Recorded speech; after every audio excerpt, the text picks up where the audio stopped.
Can't decide and torn between a romantic, comedy, action, or an indie film to watch for the weekend? Well. Golden State Media Concepts Movie Podcast is your ultimate guide to the latest movies. Join us as we dissect the latest on the blockbusters. It's the Golden State Media Concepts Movie Podcast.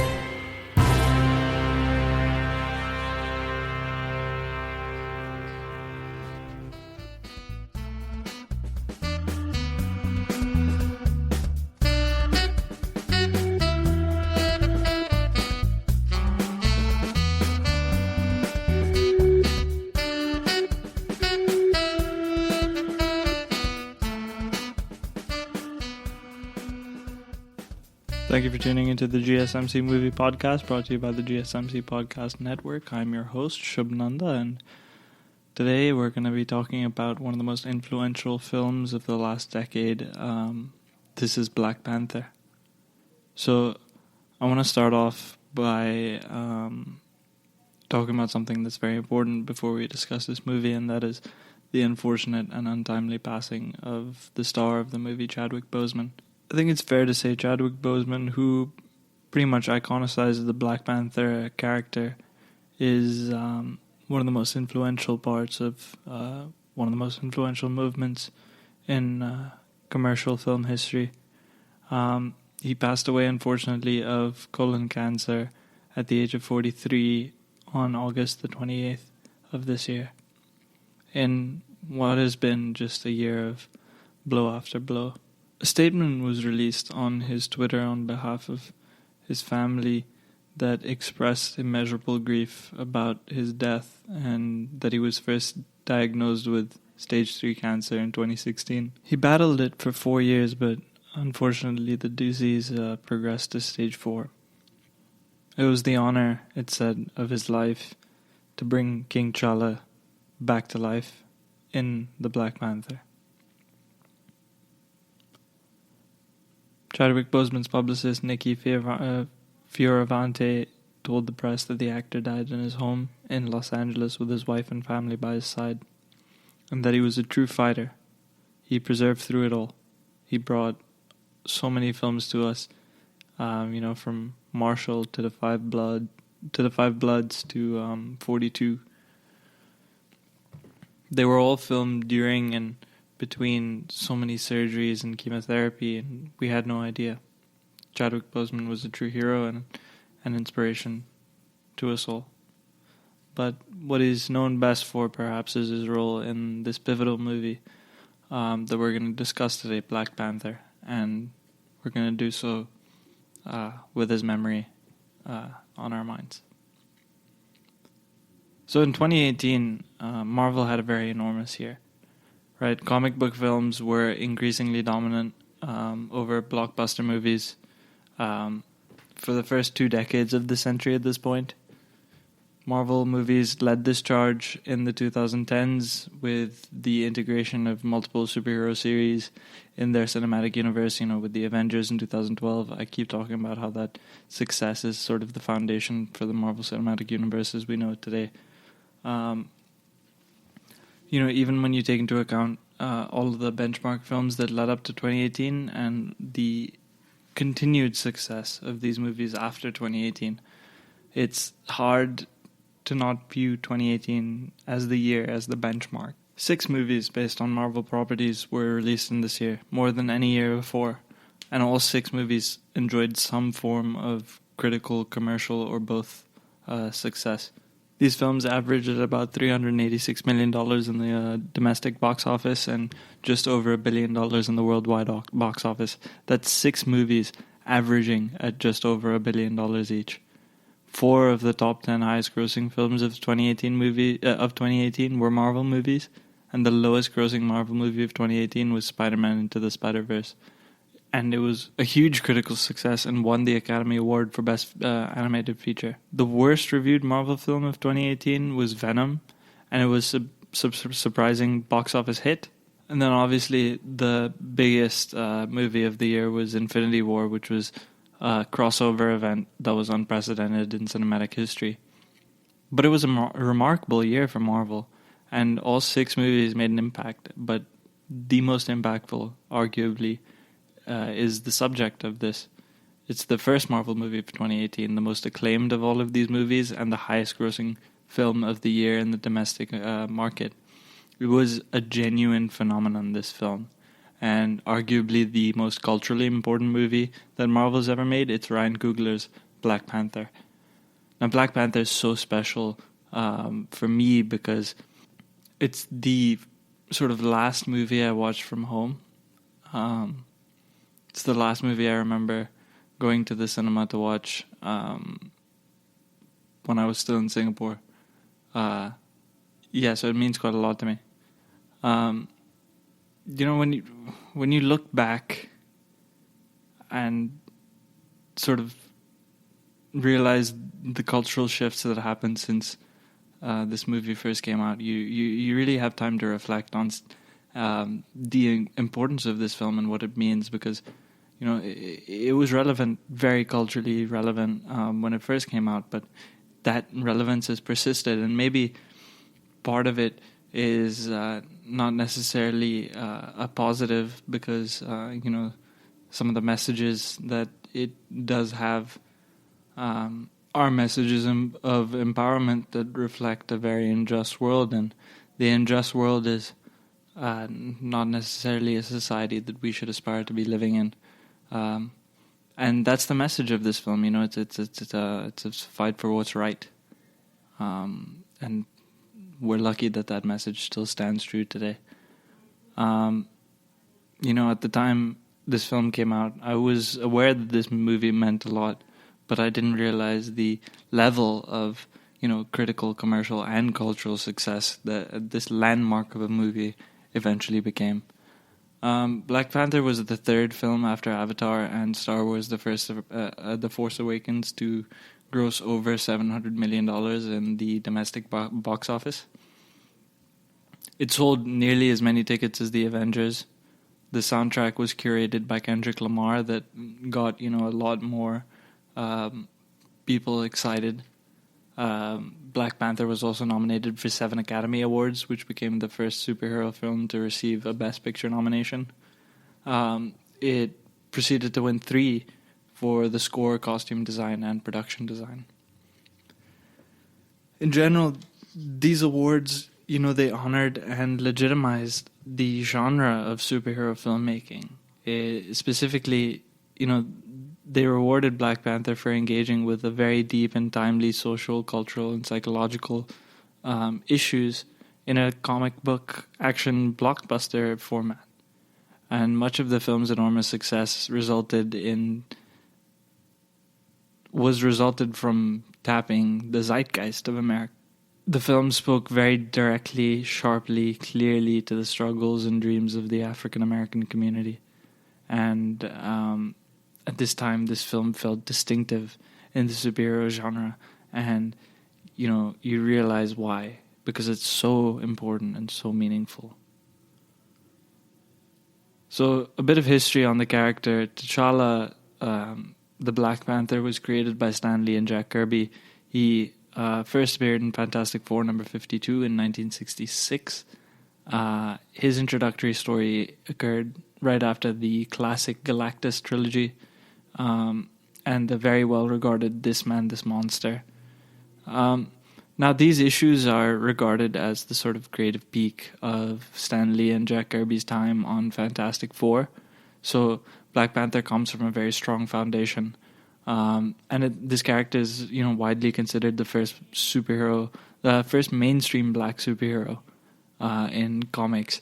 And he became sort of a regular presence in the Marvel Comics after that, after sort of guest starring in the Fantastic Four and Tales of Suspense with Captain America. T'Challa even joined the Avengers for an extended period after that. His first starring feature was on the pages of Jungle Action by Don McGregor in between 1973 and 76. He was praised retroactively for the storytelling and expansion of T'Challa's world.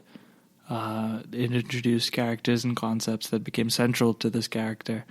And the series, unfortunately, was very low selling at this time. But despite this, Marvel launched the first Black Panther solo series in 1977 with the return of Jack Kirby, who had just left Marvel for DC and come back. Now, this series was cancelled after 15 issues, but the character was still relegated. At least he still had his own series, but he was relegated to a miniseries and guest appearances for around 20 years. T'Challa, as a character, is the ruler of Wakanda, which is a highly advanced fictional African nation that was untouched by European colonization. T'Challa became king, and he earned the mantle of Black Panther as a child when his father was killed by Ulysses Klaue, who's a thief that attempted to steal Wakanda's precious resource, vibranium. Now, this is a unique opportunity for creators to explore the struggles of a character who is both a world leader and a superhero. Someone who can't just act unilaterally because there is a responsibility and an obligation to his people that motivates him. Now, previously, these leaders, superpowered leaders, have usually been alternatively hero or villain. There's Namor, or just straight up villain like Doctor Doom. Now, usually these stories aesthetically combine a fictional, traditional African culture with a very futuristic technology that's created in Wakanda through vibranium. Black Panther also allows writers to examine African American social issues from the perspective of a purely African hero that has been untouched completely by colonialism, be it European or American. Now, I don't know how much I agree with that because the perspective of the writers is still American, but at least it was a form, like a medium of some sort. Now, in 1998, Marvel Comics launched the Marvel Knights imprint that sort of did more mature superhero stories. The initial ones were ongoing volumes of Daredevil, a couple of Inhuman stories, and a new ongoing Black Panther series written by Christopher Priest and drawn by Max Teixeira. The series, it was recognized immediately as the sort of quintessential take on the character. It tied together, almost 3 decades worth of comic history with very twisty international stories. Christopher Priest also created the character of Everett Ross, who we see in the movie, obviously. That's a very bumbling sort of State Department official that becomes T'Challa's American liaison. And the early years, they were seen through Ross's eyes, so that Priest could sort of make more complex the Afrocentric mythology, but at the same time also make it relatable because audiences could see it through someone they relate to. It's important to note at this time Marvel's audience is largely white. Now, whether or not this compromise was necessary, the series was a success. Want to know the latest and hottest music hitting the airwaves? Don't be left out. Listen to the Golden State Media Concepts Music Podcast. It keeps you on the loop with everything you need to know from pop, rock, hip-hop, and the top 40. And we'll throw in news of your favorite artists, concert and tour dates, and so much more. Listen no further because this is the gold standard in music podcast.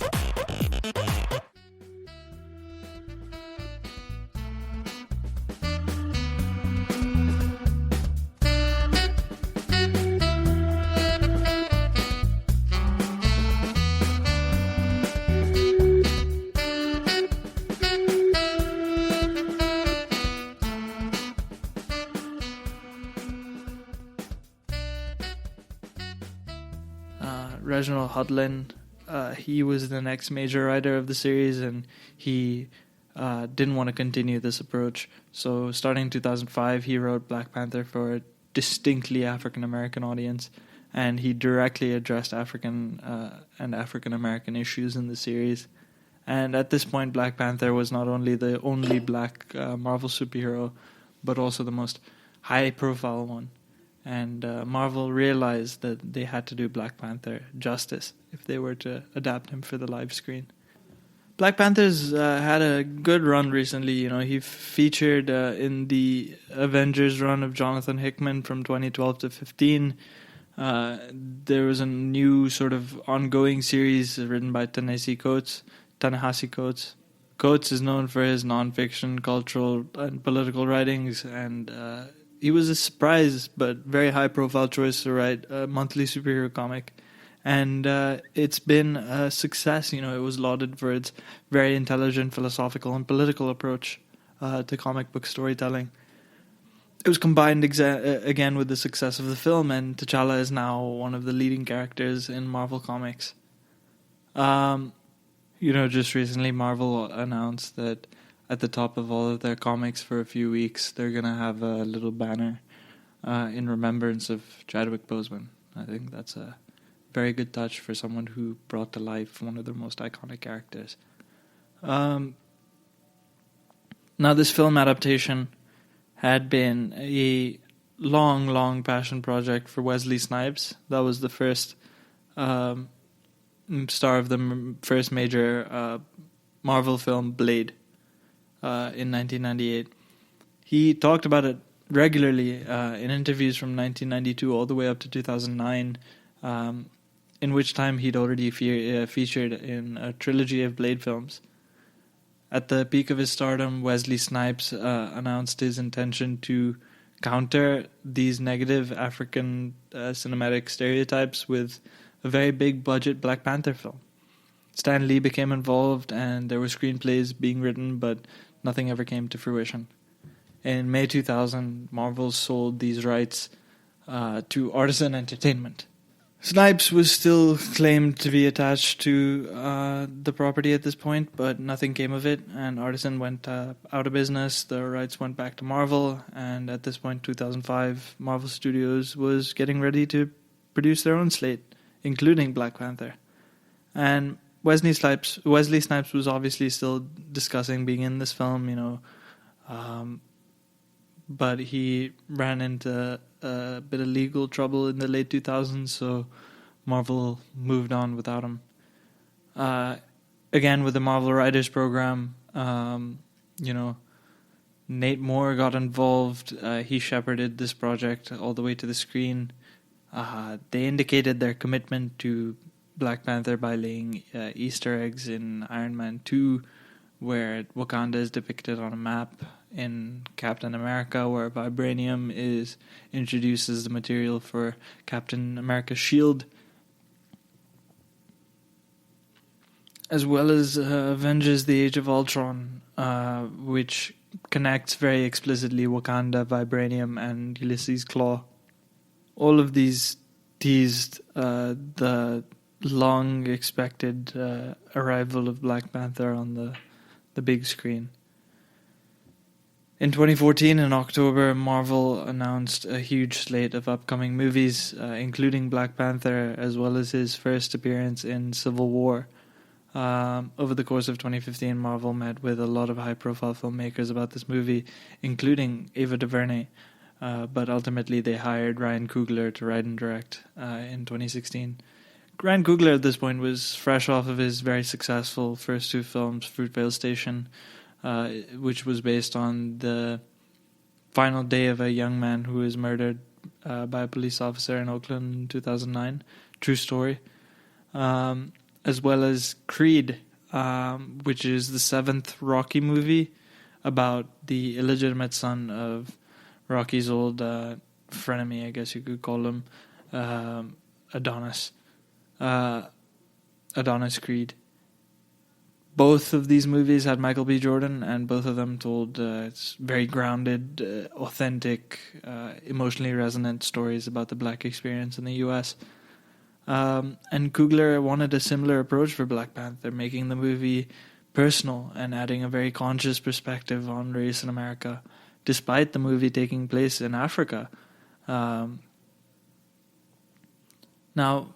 any other filmmaker would have made this, any other superhero movie.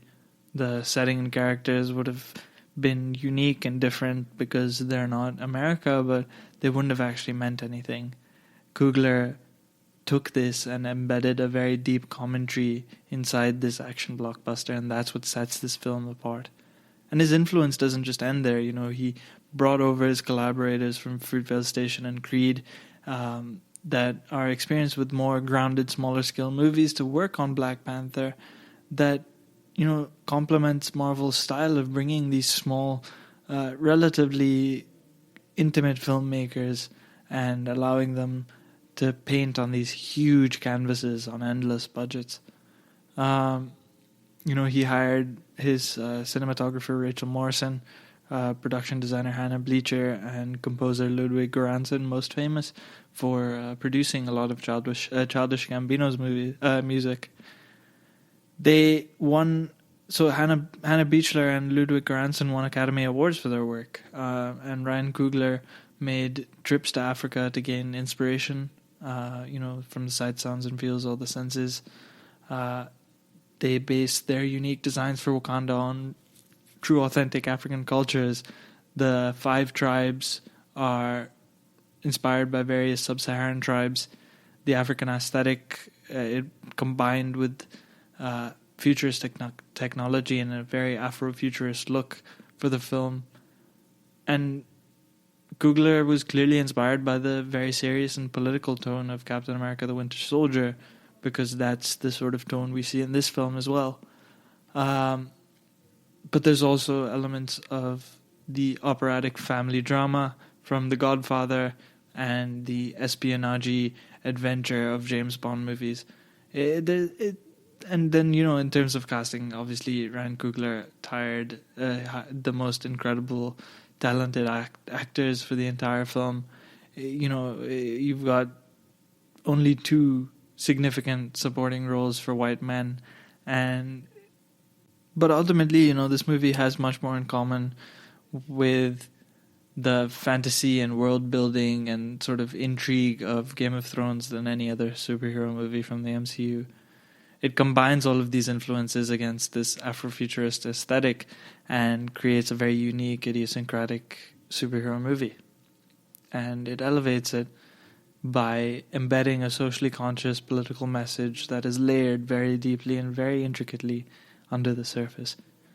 It's an action-packed blockbuster that addresses very lingering wounds of European colonialism in Africa, slavery, as well as modern plights of black communities all over the world.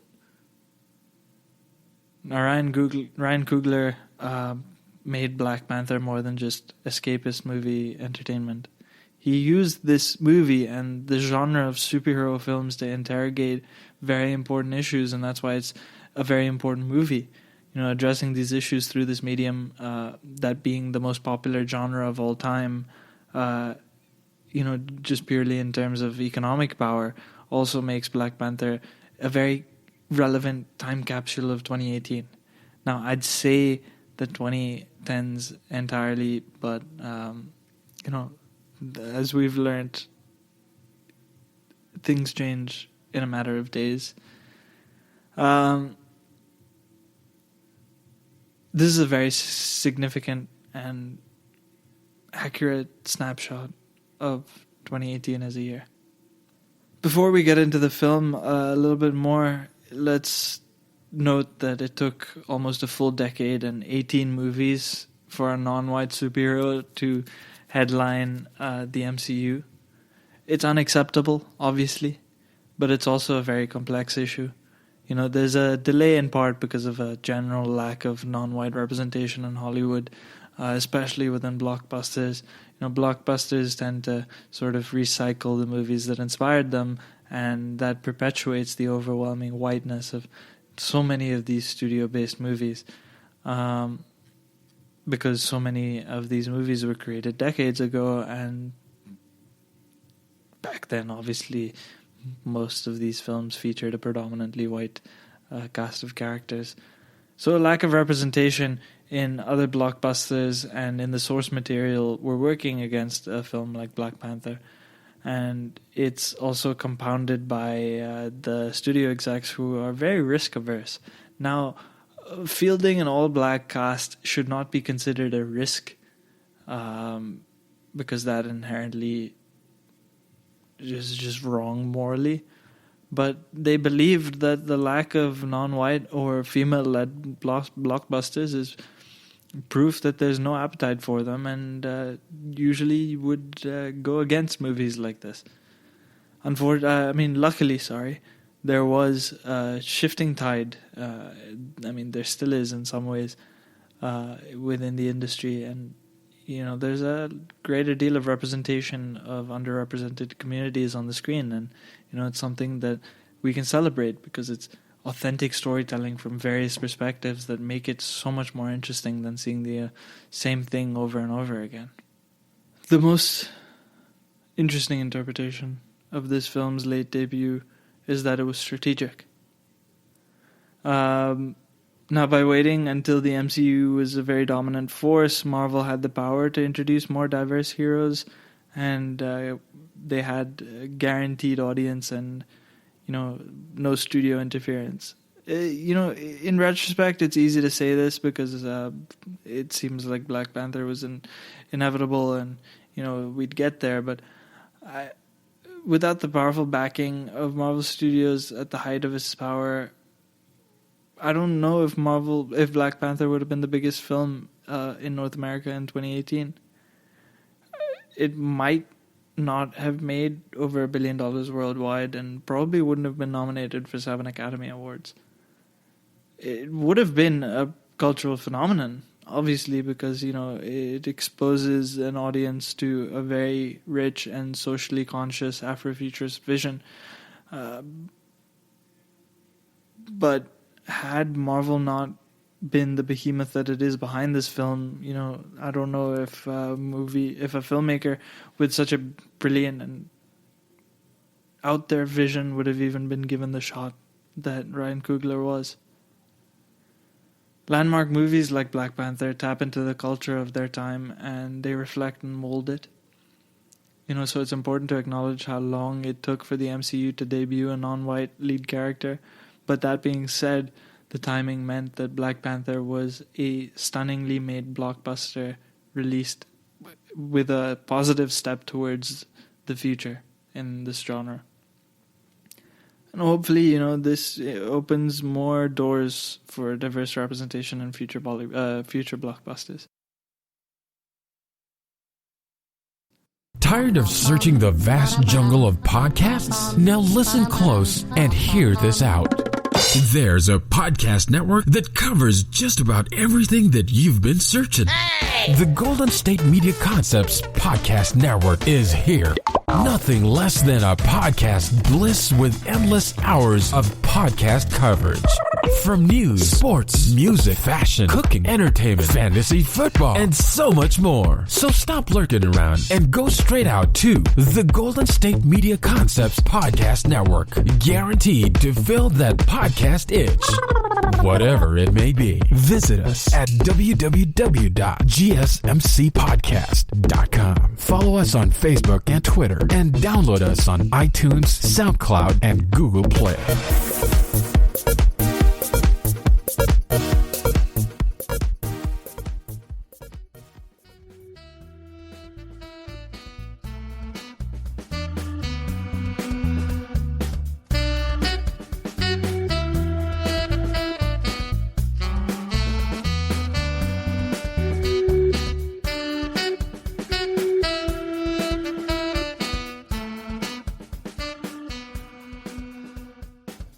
So the movie opens with the voiceover of Njobu, played by Sterling K. Brown, telling his youngest son, Eric, played by Seth Carr, the history of Wakanda. So a long time ago, and honestly one of the most beautiful visual pieces of this film, a meteorite lands, which is the size of a mountain, composed of vibranium, lands in Central Africa. 5 tribes warred over that area until the first Black Panther united them under his rule. Since then, the king has eaten the very rare herb that grows in Wakanda due to the vibranium enriching the soil that gives the Black Panther increased strength and agility. The nation prospered due to all the scientific advancements made in the confines of the nation due to vibranium, but kept most of their advancements secret. As colonists and slavers destroyed many cultures around them, the world was gone. The world went through a bunch of natural and man-made conflicts. Wakanda remained isolated and flourished as a secret. Now, Njobu and Eric live in Oakland, California in 1992, and this is where Ryan Coogler grew up, around the age he grew up. At that time, the tape of Rodney King being beaten by police officers had surfaced. There was a lot of racial tension due to a failure of successfully punishing the perpetrators, and tensions in the area were at an all-time high. So by rooting a key element of this film in that place and that time, Ryan Coogler has managed to make the film personal, but also to open the door to address real issues of injustice and racial inequality in America. Black Panther, it can't entirely be set in a fictional utopian African nation and address any social realities, but Coogler dives into these issues. Njobu is working as like a war dog, which is a Wakandan spy in the outside world, and he's been enraged by the racial conflicts rather than remaining a passive observer.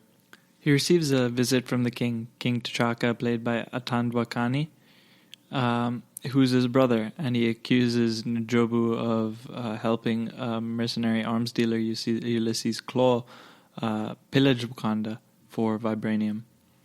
The Oakland story in its entirety is told later, but Eric watches as T'Chaka's Wakandan airship flies away. And you cut to 2016, and this is right after the release of Civil War. In that film, T'Chaka is murdered by a terrorist bomb while addressing the UN in Vienna. His son, T'Challa, played by Chadwick Boseman, previously took on the mantle of Black Panther, but now he is on his way to become king. On his way back to Wakanda, T'Challa and the leader of his royal bodyguards, Okoye, played by Danai Gurira, divert to a unspecified African country to extract Nakia, played by Lupita Nyong'o, who is another war dog, from her current mission. They together save a group of women that's been kidnapped by an armed group, and there's a very brief action scene sort of introducing the audience to the characters of T'Challa, Okoye, and Nakia, and their fighting skills, their advanced technology, and T'Challa's bulletproof suit, but most of all, the secrecy that is maintained in the Wakandan institution. The attack is at night. The women are sworn to secrecy after they've been rescued, and everything Wakanda does is always kept in secret. They arrive in Wakanda, where the central city is hidden by a holographic image of a jungle.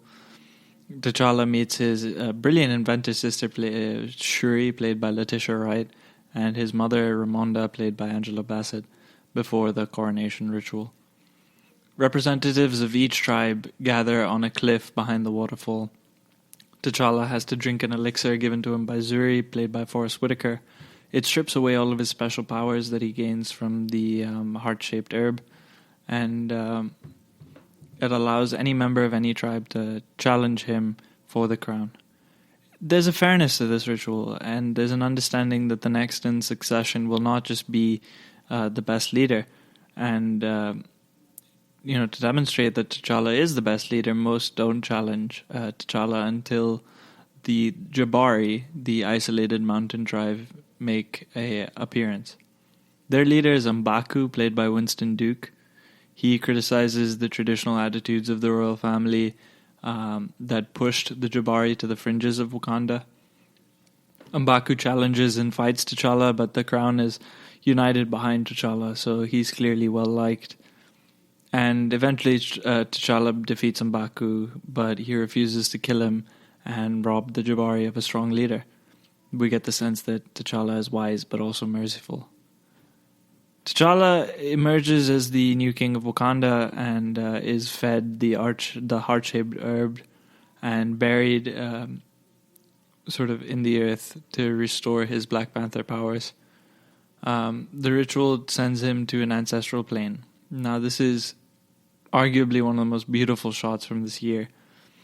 T'Challa is sort of sent back into this, how do you describe it? I guess you could call it a sort of purgatory, which is this gorgeous African savanna with purple auroras in the sky. And he speaks with his late father. T'Chaka is excited for T'Challa's future, but warns him that it's hard for a good man to be king. And T'Challa will learn that very, very soon. You know, there's a lot to love about this first section because, first of all, the cast is very impressive. You know, Angela Bassett, Forrest Whitaker, both Academy Award nominees. Forrest Whitaker's even won. They anchor a group of younger actors with a lot of charisma. You know, you have Guerrera, Nyong'o, Duke, and Letitia Wright. They're all magnetic.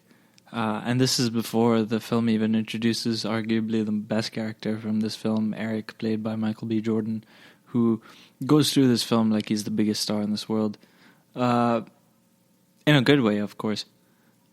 Chadwick Boseman's challenge as an actor is that his stoic and very calm T'Challa is constantly in danger of being the least interesting character of this film. But it's a credit to Chadwick Boseman's ability that his quietly powerful performance still holds strong against such an onslaught of very expressive talent. There's also very intricate work in the design and world building of Wakanda that are expertly achieved.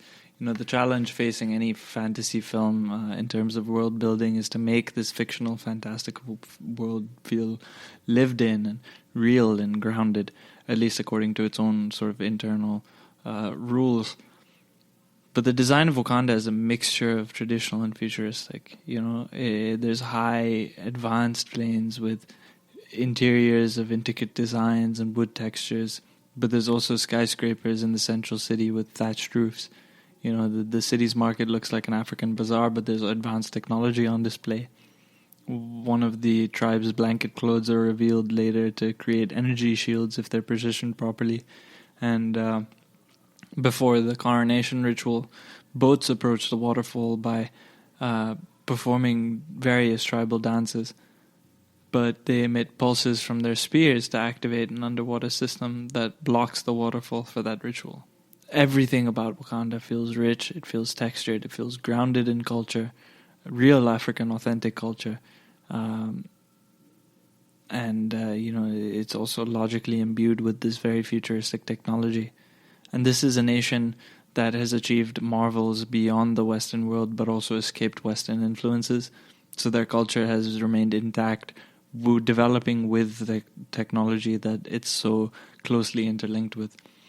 And Ryan Coogler does this seamlessly, and we aren't sort of drawn to like face it. It's not shoved in our face per se. I think that's probably the best way to describe it. Black Panther, it's not a story about this world, it's a story set in this world, but of a completely different world. As a king, the main issue for T'Challa is whether or not to open Wakanda up to the outside world.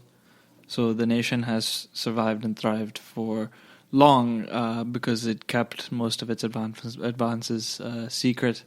Opening Wakanda's borders up to African refugees or exposing themselves to the larger world could help a lot of people, but it could also dilute or threaten Wakanda's culture. Nakia is part of the faction that wants to create a more open society in Wakanda, but T'Challa's friend W'Kabi, played by Daniel Kaluuya, pushes for that traditional secrecy. And this is how the film begins to address the larger social issues. Should a prospering nation focus solely on what's going on inside, or should it do what it can to help the rest of the world? Is it morally right to allow suffering while you mind your own business? And, you know, from a class perspective, do the rich and prosperous people of African descent have a greater obligation in this world to help those of the same descent with less privilege?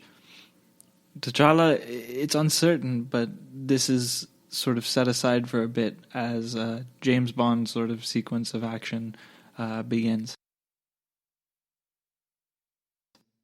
Watching TV has changed over time. Streaming has become the new norm. That's why Golden State Media Concepts television podcast dives headfirst to the world of cord cutting. Want to be on the loop of what's hot in Netflix? Or if it's not a preference, what about original shows in Hulu? We've got you covered. Join us as we fill in the blank and talk about movies to stream and what show you should be binging. This is the Golden State Media Concepts television podcast.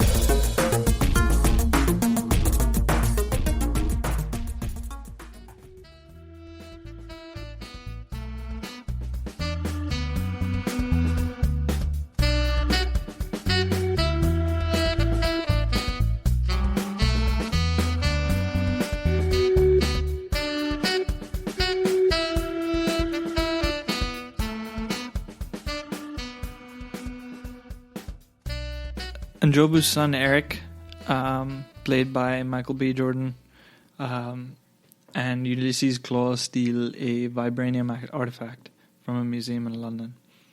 Now, this theft establishes that both of these characters are effective, ruthless, and Klaue plans to sell the artifact in Korea, which alerts Wakanda to his location, and T'Challa takes the only opportunity to punish and capture Ulysses Klaue for his raid on Wakanda in the early 90s. Now, that's the mission.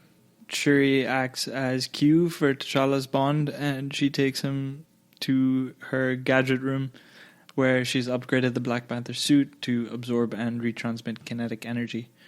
Okoye and Nakia accompany T'Challa to a casino in Seoul. Very James Bond. They discover that Klaue is selling the vibranium to a CIA agent, Everett Ross, played by Martin Freeman. Martin Freeman is a great actor, but his American accent is very annoying. From the gadgetry of all of this to the casino to the CIA, everything about this is just completely inspired by James Bond. It's very clear. You know, the Wakandans have very advanced technology, and they are effective against most of the very rudimentary efforts of Klaue and his men. There's a lot of action and fun, but it's expected from a superhero blockbuster of this size. You know, there's a large-scale action that Coogler has previously directed, and he knows how to do what he's doing, and you can really see that.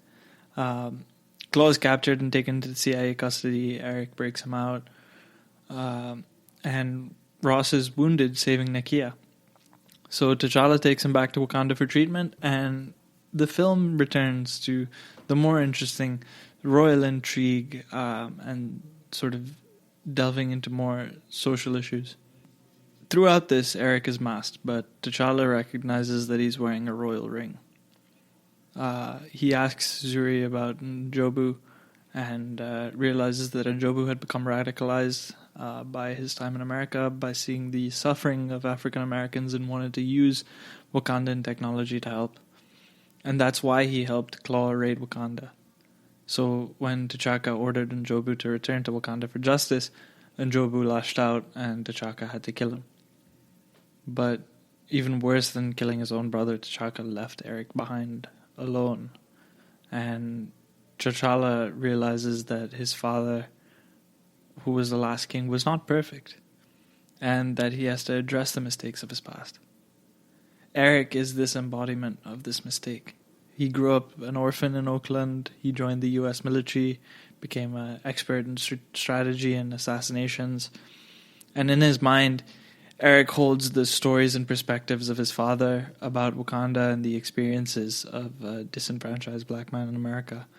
Coogler saw Eric as the worst and best of both worlds. Eric kills Klaue and his team. He brings Klaue's body to Wakanda, and this allows him to get to T'Challa. T'Challa knows who Eric is, and he attempts to keep it a secret, but Eric loudly pronounces himself as the son of Njobu and a member of the royal family with a claim to the throne, so he challenges T'Challa to combat in the same ritual that was performed earlier.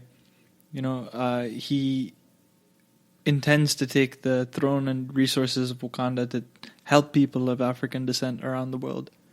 In this scene, T'Challa's whole world crumbles because his family's dark secret has become public. His throne is threatened by a betrayed family member he was supposed to kill. It was an enemy that has eluded T'Challa, and T'Challa has struggled with how to follow his father's legacy and with Wakanda's place in the world, but his challenger is clear on his goal. He knows what he wants.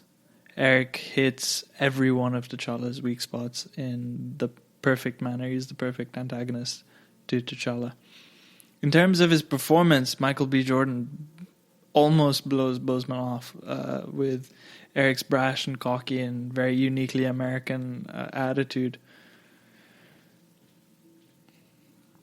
In the ensuing fight, Jordan, he's filmed from angles that show his size and power over Chadwick Boseman. T'Challa is stripped of his powers for another waterfall fight, and he loses. Eric eventually kills Zuri and throws T'Challa off a cliff, becoming the king. He then throws all the Wakandan traditions into chaos. First, he takes the heart-shaped herb to get the Black Panther powers and visit his father on the ancestral plane. Unlike T'Chaka, Njobu doesn't reside on the same beautiful savannah, but in that earlier Oakland apartment where he was murdered. Eric goes between himself and his child and his adult self during their brief talk, which is filled with regret and a lot of unresolved trauma from Eric's side. It's a very different interaction than the one between T'Challa and T'Chaka, because following that, Eric orders all of the heart-shaped herbs to be burnt, preventing any future kings or challengers from using them. He gets into the throne room and goes into a dizzying shot that begins on Eric's back, upside down, and then slowly turns 180 degrees as he approaches the throne. It's just a beautiful transition. And then he puts down on the table his real plan. He wants to arm the war dogs in every country with Wakandan weaponry, order them to lead uprisings to overthrow the governments of the world in Wakanda's name, and help Wakanda help other black people fight centuries of oppression. Eric, he only wants to take it so far as to rule sort of every conquered nation from his throne in the form of Wakandan Empire. Now, a lot of articles have been written about the nature of Eric's plan and his villainy.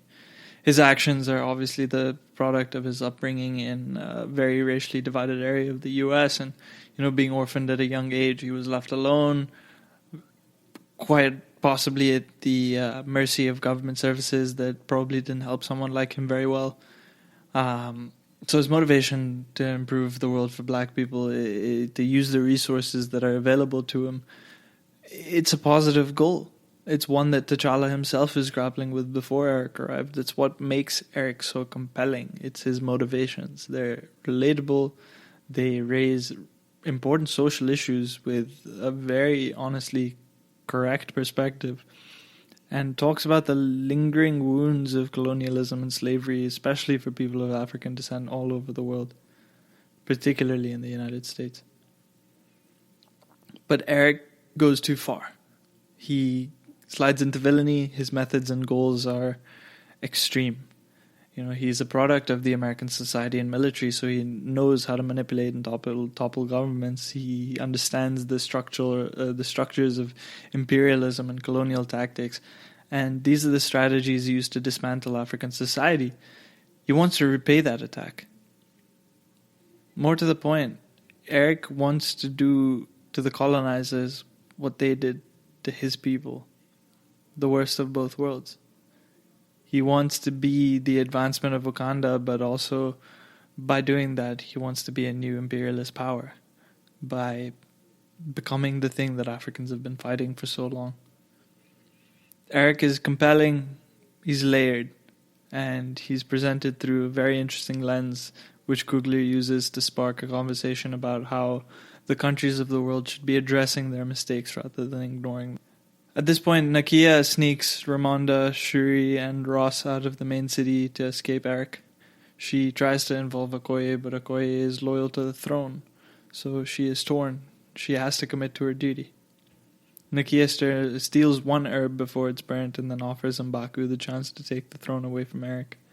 M'Baku reveals that he saved a very nearly dead T'Challa from the cliff. Nakia feeds him the herb to heal and restore his powers, and T'Challa is back on the ancestral plane, invited by T'Chaka to enter the land of the dead permanently. T'Challa, obviously, he admonishes his father for abandoning Eric. He declares that he has to live to correct his father's wrong. Now, ultimately, whether it's the son dealing with the effects of his father's awful choice or an African American dealing with the lingering effects of African cultural decimation over centuries, Black Panther is a film about trying to make the wrongs of the past right. And T'Challa begins by writing things by thanking M'Baku and apologizing for the centuries of isolation for the Jabari tribe. He offers to help the tribe in the future, but M'Baku still refuses to help T'Challa against Eric. T'Challa attacks Eric as the first shipment of weapons is being sent to the Mad Dogs, the War Dogs outside the world. T'Challa's arrival means that there's a challenge to the throne that's still incomplete, and that Okoye and her people are free to side with T'Challa. Some men obviously remain on Eric's side, and a battle ensues. Shuri and Ross fly remotely the ship to shoot down weapon systems, and Nakia and Shuri attack Eric. But Eric is wearing a gold-lined Black Panther suit, and he very easily defeats them. The battle's pretty standard, but it's cool that it takes place in daylight. So many fantasy battles happen in dark caves or in rainy nights. The fact that Googler chose a sunlit scene, it shows very relatively the small number of combatants and sort of vaguely disappointing CGI effects here and there. But there's a lot of positives in these fights too. You know, they're action-packed, they're quite fun, they're entertaining. One of the best payoffs comes in M'Baku coming to help them in the last minute and ending the battle on the field in T'Challa's favor. By then, T'Challa and Eric have fallen into a vibranium mine to fight one-on-one. They fight alongside this magnetic train, which is stabilized with sound. The sonics cause issues with the Black Panther suits that causes them to sort of recede in a way as the train goes by. So this allows the audience to glimpse the characters underneath these costumes rather than seeing just two costumes fighting against each other. After a brief fight, T'Challa plants a spear into Eric's chest as the Sonics open his suit and Eric is defeated. T'Challa has to carry him up the mountain to show him a sunset over Wakanda. He offers to heal Eric, but Eric refuses, says that he doesn't want to be imprisoned. He likens himself to the Africans who threw themselves from slave ships into the ocean because they knew that death was better than bondage. There's a very visceral reaction to that line every time I hear it. It's the exact kind of explicit statement that a character like Eric should state as his last words. The legacy of this character cements him as one of the most interesting villains in the MCU. Well, not even villains, one of the most interesting characters in the MCU. Even though he had extreme methods, he had a very valid underlying point. His actions were convincing enough that T'Challa decided that Wakanda should do much more to help the world, and he opens it up. How many villains in superhero movies inspire the superhero to fundamentally change the way they go about things? T'Challa returns to Oakland. He buys the building in which Njobu was murdered and turns it into a Wakandan outreach center. He eventually lands a Wakandan plane onto a nearby basketball court where Eric played as a child, and Shuri explains it to the kids. One of the kids, who looks a lot like young Eric, approaches T'Challa and asks who he is. And this is where the film comes to a full circle. ending in Oakland, where it began. The lingering question is, who is T'Challa? That sets up his challenge moving forward. Is he going to remain a good man as king? Will he continue to open Wakanda up? And what's that going to look like? How far will he go? What impact would he have in the world? As he dies, watching the beautiful sun to set, Eric labels Wakanda as a fairy tale for a kid growing up in Oakland. Black Panther, it's a fairy tale for Erics all over the world. It's a rare, big-budget blockbuster centered around an all-black cast that explicitly celebrates African exceptionalism. It addresses black social issues and inspires a very minimized segment of the population in what has become our modern myths and storytelling. White Americans have grown up with an almost saturated amount of heroic and capable, inspiring role models all over popular culture. For everyone that isn't a white man, these role models, they're very few and far between. In Black Panther, in one movie, there's heroic men, women, kings, spies, inventors, warriors. They're all talented, they're all smart, they're unique. Black Panther's enormous success, it demonstrated this huge desire to see much more diverse heroes in blockbusters, but it also hopefully inspired the studios, to repeat the success. And what a success. Black Panther made about $1.3 billion worldwide. It made over $700 million in North America, indicating that there was a desire for a film like this in the US. It also demonstrates the resonance culturally with African Americans. It became a touchstone and a landmark film, particularly for the African American community. 1 year after it released, Disney re-released it with free admission. It launched thousands of think pieces, articles, publications about the undercurrents of colonialism and African exploitation and racial wounds that are long-lasting. It's got items of the film that were added to the Smithsonian Museum exhibit that charted the path of black characters in film from caricatures to now blockbuster heroes. Black Panther came at a very interesting moment politically in the United States. It came out when the Black Lives Matter movement had arisen in response to a constant stream of videos all over the United States of police violence against black citizens. It was released 1 year into the presidency of Donald Trump, who represented a very wild swing away from the previous president, President Obama. It came at a time when the culture needed a strong and inspirational black-centered blockbuster and a black-centered icon that people could look up to. Trump campaigned on building a wall, and in the film, T'Challa speaks of wise men building bridges and foolish men building barriers. Everything about this film, the box office, the awards, the articles, the timing, it all speaks to the importance of this film to the history of cinema. Black Panther is important. It's incredibly important. And it's one of those movies whose impact and sort of ripple will last in Hollywood forever. All right. That's all from me today. Thank you for listening to the GSMC Movie Podcast, brought to you by the GSMC Podcast Network. If you enjoyed the show, please subscribe to us on Apple Podcasts and leave us a review. You can also follow us on Twitter at GSMC_movies. Thank you for listening. This has been Shubnanda, and take care.